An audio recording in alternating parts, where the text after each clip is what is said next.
Hey Pips, Coach Bill here. Hey, last week we discussed the brain-hand connection and how that concerns hand speed. In a nutshell, fast hands don't come from your hands, they come from your brain, specifically from how clear your brain is when it sends the signal to swing.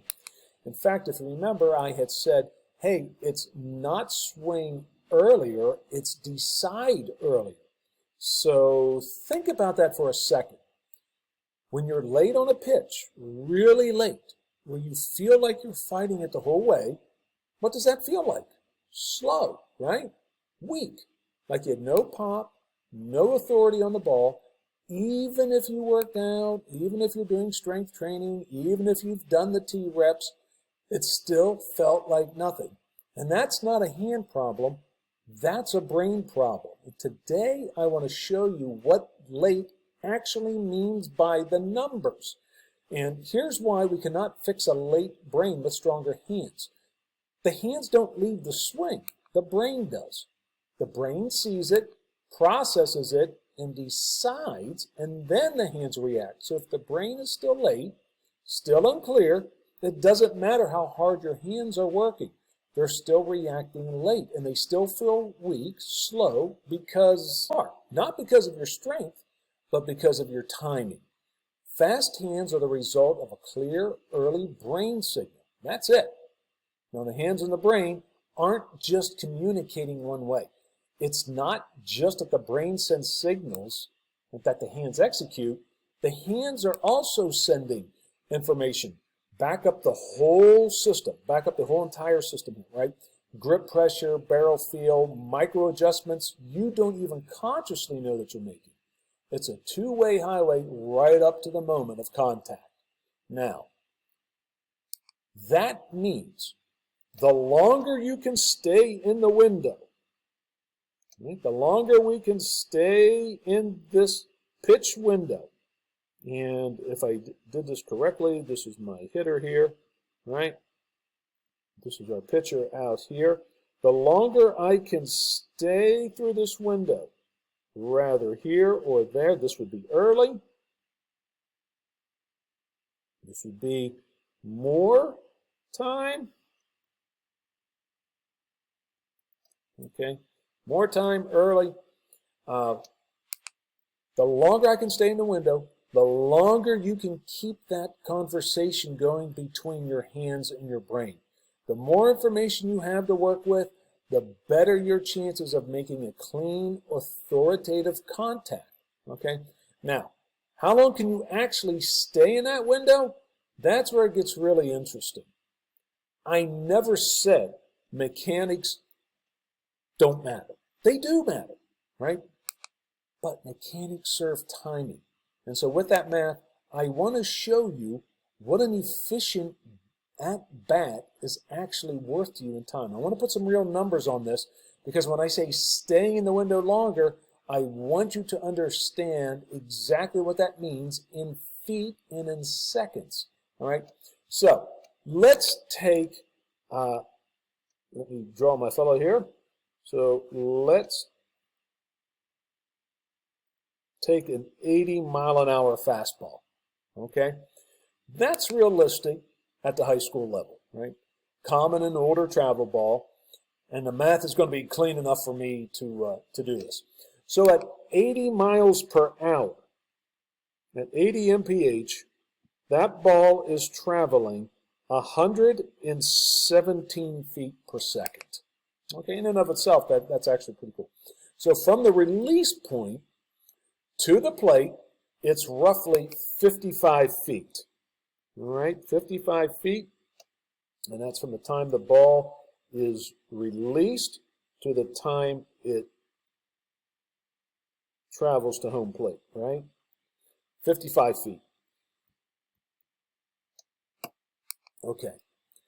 That means it's going to take that entire trip about 0.47 seconds. Okay, it's going to take us about 0.47 seconds to travel this 55 feet. Okay, let that sink in. Less than half a second from the release to the contact zone. That's where the game's being played. That is the goal of the hitter, is to arrive there on time, right? So a hitter's been taught to trigger off the pitcher, off the hip turn, the arm action, the release point. Those hitters typically take about 0.22 to 0.25 seconds to make the swing. All right, 0.25 seconds, right? Because we are that is a true react action that is going on.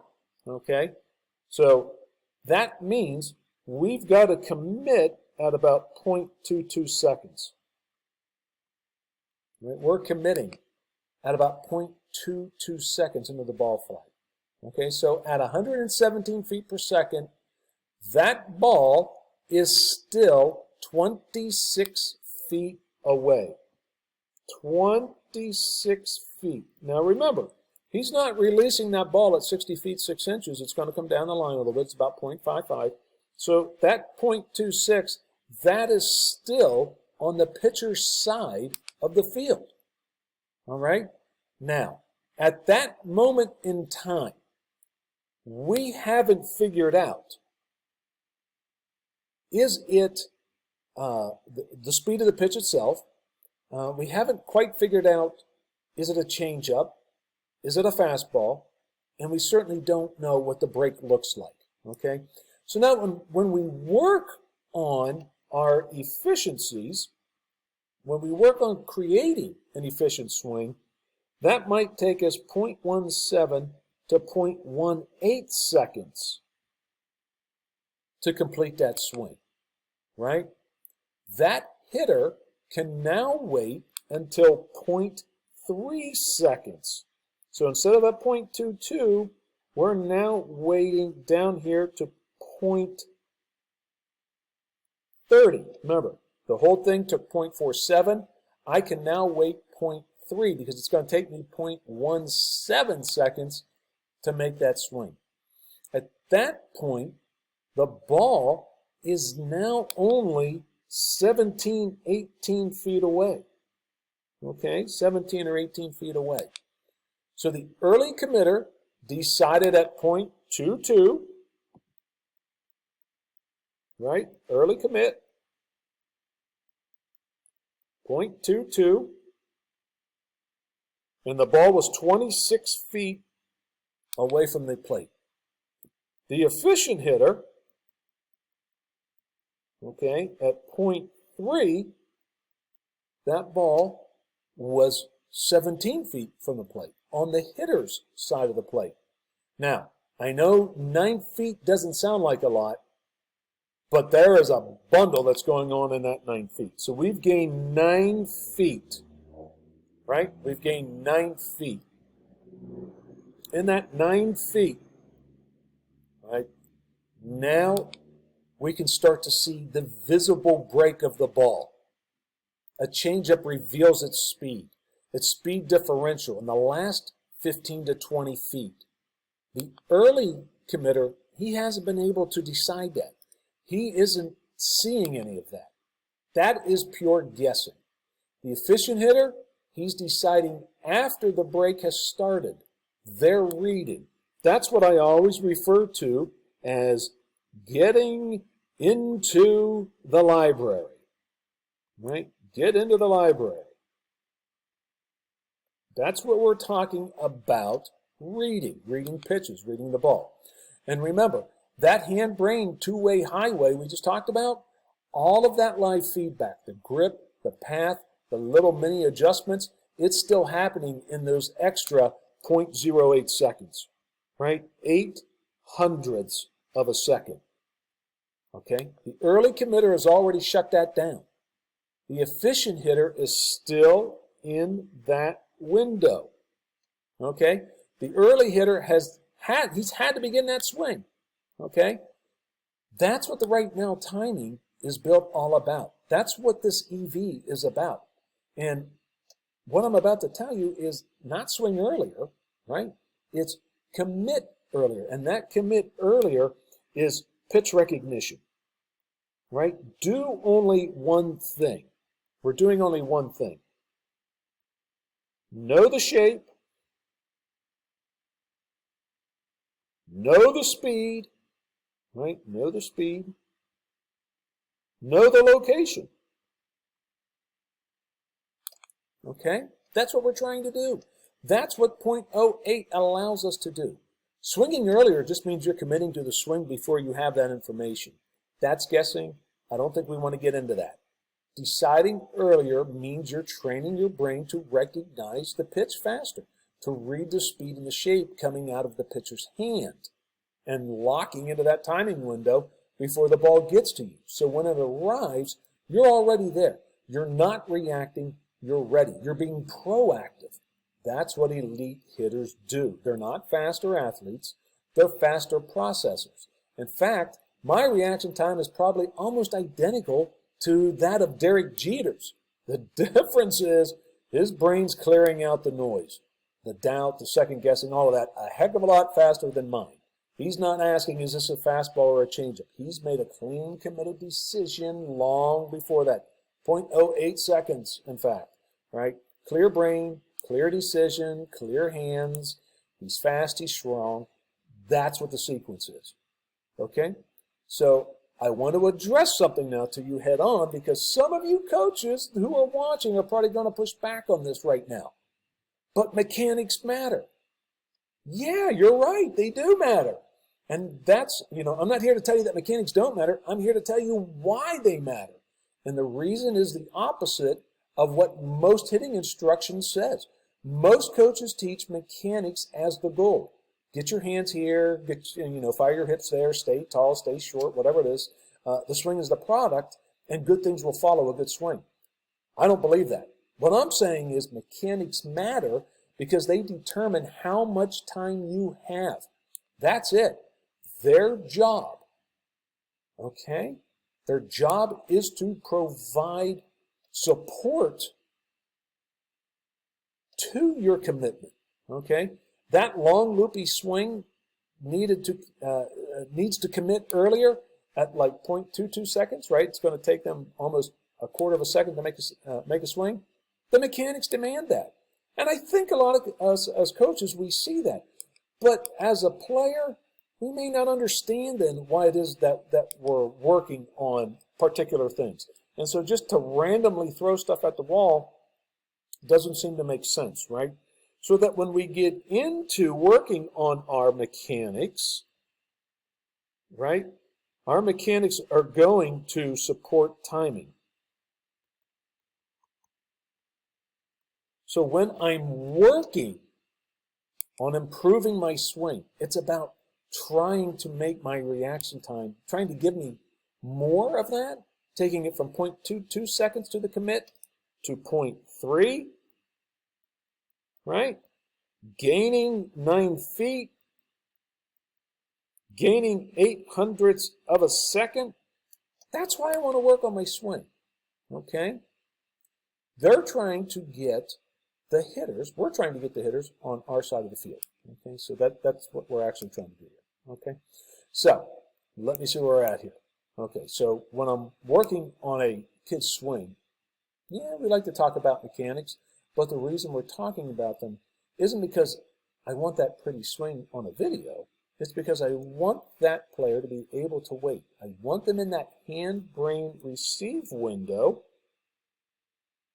a little bit longer, right? As long as they can before they have to commit. Mechanics serve timing. It's not the other way around. And if you're teaching mechanics for their own sake, if the swing is the goal and the timing is downstream, you're building a hitter who looks great in a cage and gets forward in games. Okay? Don't rush past this. Okay? Let me redefine something because this one's important. So when a coach says you need faster hands or you need stronger hands, most hitters think that means grip strength, right? Forearm drills, speed drills, wrist rollers, whatever. Here's what strong hands actually are. They are on-time hands, adjustable hands, confident hands. They are what a clear mind looks like in motion. So when the brain is early and it's clear and it gives the body time, that time changes everything. The barrel stays in the zone longer, the swing looks smoother, the contact gets louder. It's the same player, the same body, it's a completely different result. You cannot have genuinely fast, strong hands with an unclear brain. It's just not physically possible. That hand-to-brain connection, that highway, right? If there's traffic on that highway, that doubt, the confusion, the late recognition, your hands, they're going to throw the brakes on whether you want them to or not, right? It's just going to bog things down. So the next time that you see a hitter, your hitter, a player, struggling with their hands, don't just think, hey, they need to get stronger. Think, do they need a clearer, earlier decision?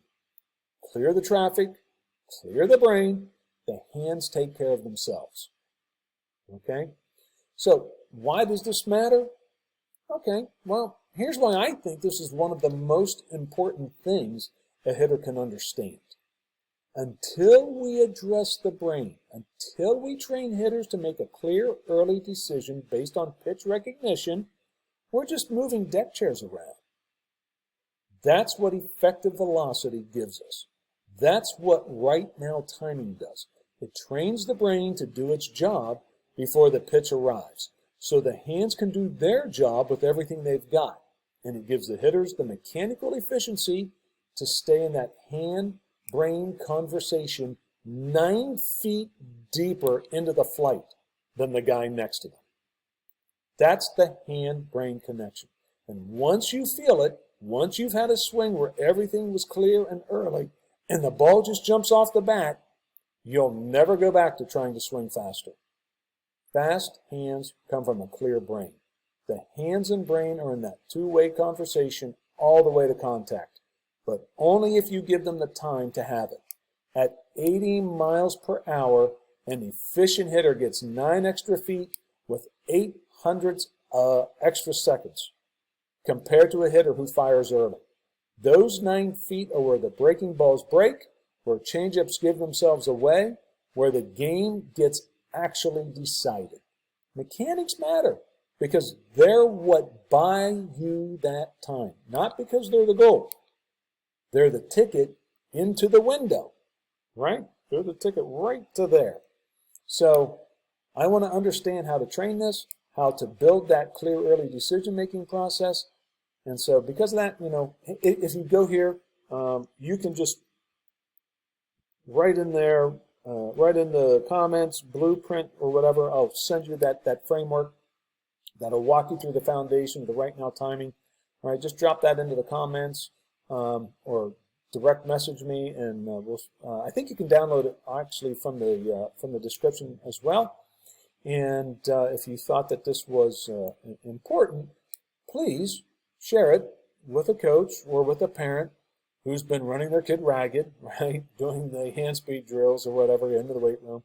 There's a good chance that this will reframe some of the stuff for you. So until the next time, I'll see you right here. Take care. Coach Bill.